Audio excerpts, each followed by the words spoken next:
Bonsoir à tous, merci de nous retrouver sur TV Sud pour votre journal. Voici les titres de ce mercredi 12 décembre.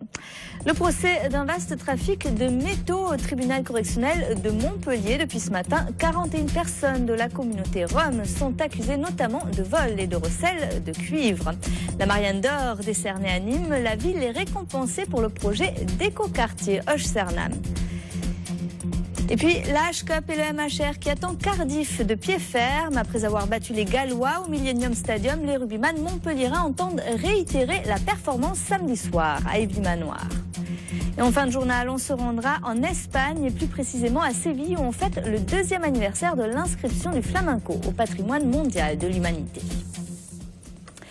C'est un procès hors norme qui s'est ouvert aujourd'hui au tribunal correctionnel de Montpellier, du moins par le nombre d'accusés. Pendant 3 jours, pas moins de 41 prévenus issus de la communauté Rome sont jugés pour vol et recel de métaux volés. Le réseau avait été démantelé en grande partie en novembre 2011. Reportage Olivier Roiran. C'était le 7 novembre 2011, un vaste coup de filet dans 4 camps roms autour de Montpellier. Le démantèlement d'un important trafic de cuivre. 13 mois plus tard, 41 personnes comparaissent pendant 3 jours devant le tribunal correctionnel.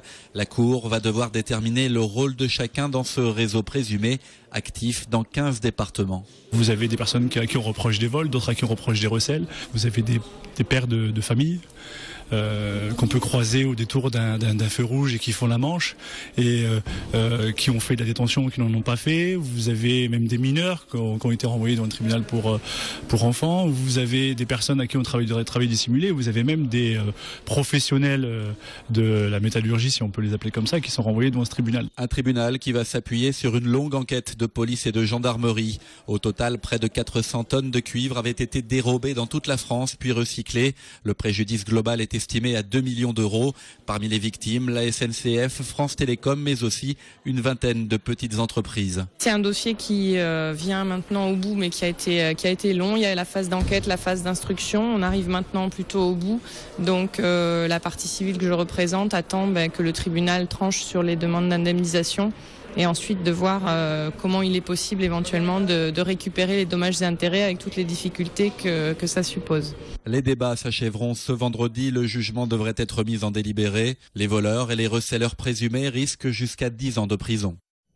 Le sénateur d'Hiver Gauche et ex-premier fédéral du PS de l'Hérault, Robert Navarro, a été mis en examen hier soir à l'issue de plusieurs heures d'audition au palais de justice de Montpellier. Robert Navarro fait l'objet d'une plainte pour abus de confiance déposée en avril 2011 par le Parti socialiste en cause notamment des irrégularités suspectées dans le paiement de billets d'avion à hauteur de 100 000 euros. Robert Navarro qui conteste les faits qui lui sont reprochés. Vincent Pereira pour midilibre.fr a recueilli la réaction de son avocat à la sortie de l'entretien. Il est bien décidé à se battre et à se battre jusqu'au bout. Il n'y est pas question d'ailleurs en ce qui le concerne et qui que ce soit d'ailleurs en ce dossier d'enrichissement personnel, de voyage privé. Je crois que tout cela, tout cela a fait feu. Mais on lui reproche l'abus de confiance en ce qui concerne l'indemnité de parlementaire. C'est un peu compliqué, mais c'est discuté, c'est discutable et ça le sera jusqu'au bout. Robert Navarro, qui a donc été mis en examen, est placé sous contrôle judiciaire avec une caution de 30 000 euros. Son avocat a déclaré hier soir qu'il ferait appel de ce cautionnement. Nîmes récompensée pour ses efforts en matière de développement durable. Hier, au Conseil constitutionnel à Paris, la ville s'est vue décerner la Marianne d'Or pour le projet d'écoquartier Hoche-Cernam. Ce prix d'excellence distingue les collectivités locales pour leurs initiatives innovantes et leur implication, notamment dans la préservation de l'environnement. Olivier Michel était à Paris pour l'occasion. C'est l'exemplarité de la requalification d'une friche de 20 hectares et la maîtrise du risque inondation qui ont valu hier à Paris à Jean-Paul Fournier et ses élus de recevoir la Marianne d'Or du développement durable pour le projet d'écoquartier Hoche-Cernam. On a voulu que les bâtiments soient labellisés HQE. Et puis on a vu beaucoup d'espaces verts, comme vous avez pu voir sur les maquettes, des retenues d'orage complètement habillées de vert aussi, puisque engazonnées ou plantées avec des essences méditerranéennes, avec des espaces, des promenades, des pistes cyclables. Donc une volonté aussi de faire arriver le trambus première ligne jusque dans ce secteur. Un trophée décerné au sénateur-maire par Anne-Marie Escoffier, ministre déléguée à la décentralisation, et par le président du Conseil constitutionnel, lui-même fervent collectionneur de Marianne. Hier, comme aujourd'hui, la France a besoin d'argent. C'est une pyramide. Pour moi, derrière la Marianne d'or, c'est une reconnaissance du rôle et de l'influence de tous les élus locaux qui, dans chaque ville de France, dans chaque commune de France, dans chaque département de France ou région de France, font progresser la démocratie et progresser la liberté. De la réduction des déchets à la recherche d'une autonomie énergétique en passant par le transport fluvial, comme Nîmes, 20 collectivités et 4 entreprises ont ainsi été récompensées pour leurs actions en faveur du développement durable. Une notion qui, selon les organisateurs, serait en quelques années passée pour les élus du stade de contrainte à celui de source d'inspiration. On passe au sport avec du foot et la victoire du Nîmes Olympique hier soir aux Costières. Les Crocos n'ont fait qu'une bouchée de Châteauroux, 2-0. Il aura fallu attendre la deuxième mi-temps pour que Vincent Granic ouvre le score à la 46e minute. Et en toute fin de match, c'est Bénézé qui enfonce le clou et confirme la domination de Nîmes sur cette deuxième partie de jeu. Une victoire qui fait du bien aux Gardois. Le premier but dès le départ de la deuxième mi-temps nous a permis d'être sûrement un peu plus en confiance. Ce qui oblige aussi l'adversaire à sortir, à prendre un peu plus de risques. Je me suis dit, t'as pas marqué le deuxième, attention à la punition. Bon, ils n'ont pas été véritablement dangereux, si ce n'est que sur un coup de pied arrêté. Et puis après, quand le deuxième est arrivé, bon, je pense que c'était de bon augure. On s'est dit, il ne faut pas qu'on fasse un match nul, on est sur un revers à la maison, il faut qu'on grappille des points, qu'il faut qu'on aille voir un peu plus haut. Donc on va souffler, on va vraiment souffler pour partir à Monaco, en espérant à Monaco faire minimum un match nul. Mais cette victoire nous fait beaucoup de bien. Nîmes qui doit garder le rythme. Les Crocos se rendent à Monaco vendredi pour le compte de la 18e journée de Ligue 2. Et ce soir, c'est Montpellier qui est à Brest. Le MHSC, actuellement 12e de Ligue 1, ambitionne de poursuivre sa remontée. En rugby, Montpellier se prépare à recevoir les Cardiff Blues au stade Yves du Manoir. Le MHR qui a réalisé un petit exploit la semaine dernière en l'emportant face aux Gallois dans leur antre du Millennium Stadium 35-24. C'était la première victoire de Montpellier à l'extérieur en H-Cup. Reste à faire au moins aussi bien samedi soir à la maison. Reportage à l'entraînement, Mouadelia Kabi. L'humeur est au chamaillerie chez le coéquipier de François Trinduc. Après leur première victoire à l'extérieur en H-Cup, le MHR prépare plus sereinement son match retour face au même Cardiff, battu samedi dernier sur le score de 35-24.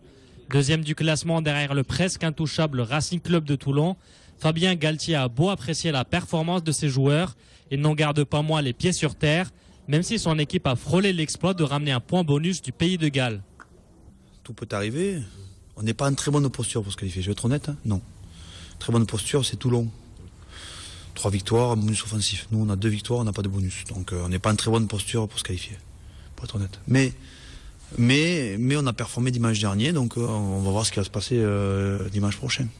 Grand artisan de la victoire des siens avec 20 points marqués, Benoît Payog a surtout offert la supériorité numérique à son équipe, provoquant à ses dépens, il faut le dire, l'expulsion de Lloyd Williams après un plaquage cathédral.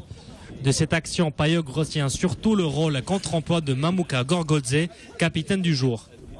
J'ai pas vu, moi j'étais en bas, j'ai revu la vidéo. Ouais, mais il vient quand même, c'est pareil, mais il vient vite quand même. Hein, après il y a pensé, il a dit Coupe d'Europe, on sait jamais, quand on peut prendre un an. Quand, donc comme ça, il a des responsabilités, là, il pouvait pas. Le Géorgien, tout comme le demi de mêlée de poche, devraient tous les deux être reconduits samedi face à Cardiff. Cyclisme à présent et la 43e édition de l'Étoile de Bessèges qui va se courir du 30 janvier au 3 février prochain. Créée en 1971, cette course entre Beaucaire et Alès attire des compétiteurs aguerris et ouvre traditionnellement la saison professionnelle française. Comme l'an dernier, l'édition 2013 compte 6 étapes dont un contre-la-montre. Écoutez. On s'apercevra que les garçons qui ont gagné, tels que Brochard qui a été champion du monde, Thomas Vauclair, Bernard Hinault qui gagnent des étapes, ce sont des garçons qui ont un palmarès formidable et que l'on ne plaindra pas de voir dans les nouveaux et les grands champions cyclistes. On a réussi à faire 5 journées de course sur le département du Gard avec des étapes qui seront les communautés de communes Terre d'Argence, Nîmes les Fumades. Après on retrouvera l'étape de Bessèges qui est une étape de montagne avec bien sûr 3 fois le col de Trélis et les brousses à effectuer. Après on se retrouvera sur la vallée du Rhône, la communauté de communes Rhône 16 Languedoc, la journée du dimanche qui se terminera à Alès avec une étape le matin et le contre-la-montre individuel l'après-midi avec le final sur les sommets d'Alès en haut de l'Ermitage. Voilà, l'étoile de Bessèges entre Beaucaire et Alès qui se court donc du 30 janvier au 3 février 2013. Direction l'Espagne à présent où une délégation nîmoise prépare activement le festival de flamenco qui a lieu au mois de janvier au théâtre de Nîmes. Plus qu'une danse, c'est toute une culture qui est inscrite au patrimoine mondial de l'UNESCO depuis 2 ans. À l'occasion de cet anniversaire, une exposition lui est consacrée actuellement à l'Institut andalou du flamenco à Séville. Reportage de notre envoyé spécial en Espagne, Christophe. Le 16 novembre 2010, c'est à Nairobi, en plein cœur du Kenya, bien loin de son berceau andalou, que le flamenco a été inscrit au patrimoine culturel et immatériel de l'humanité. Reconnu comme art vivant, discipline plurielle et art de vivre.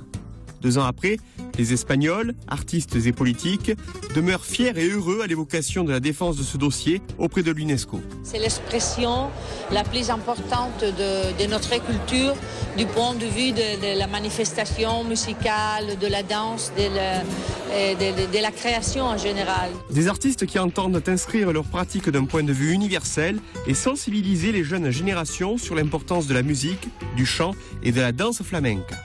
On se rend compte que le flamenco ne disparaîtra jamais. Il est très important que cet art puisse se propager partout dans le monde. Une inscription qui fait également la joie des organisateurs des festivals de flamenco.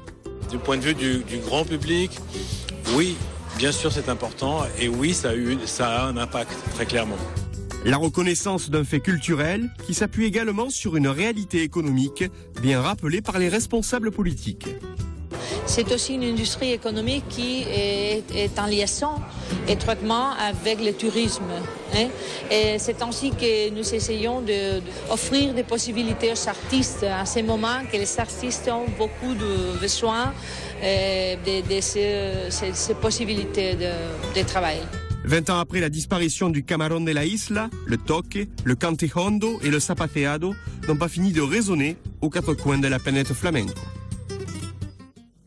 Et après l'Espagne, on passe au reste du monde avec l'actualité internationale du jour. En bref et en images, c'est le monde en 120 secondes préparé par Rudy Dahan.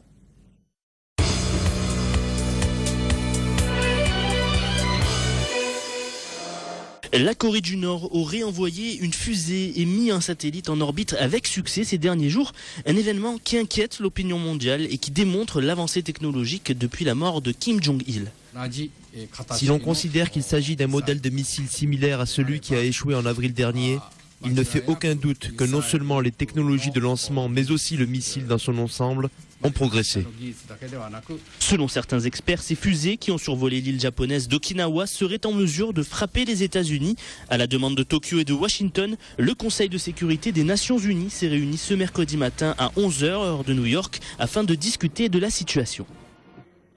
Vladimir Poutine dénonce les signatures de contrats de grandes entreprises russes en offshore. La Russie ne bénéficierait donc pas des avantages économiques de ces signatures, ce que veut éviter le président. Comme à son habitude, Vladimir Poutine a fait appel aux valeurs patriotiques en exhortant ses compatriotes à conserver leur identité nationale et ne pas se perdre dans la nation. Ravi Shankar, le maître indien incontesté de la sitar, est décédé. Il fut une source d'inspiration pour des légendes de la musique telles que les Beatles ou le violoniste Yehudi Menuhin. C'est notamment grâce à Shankar que la musique indienne a pu connaître son essor en Occident.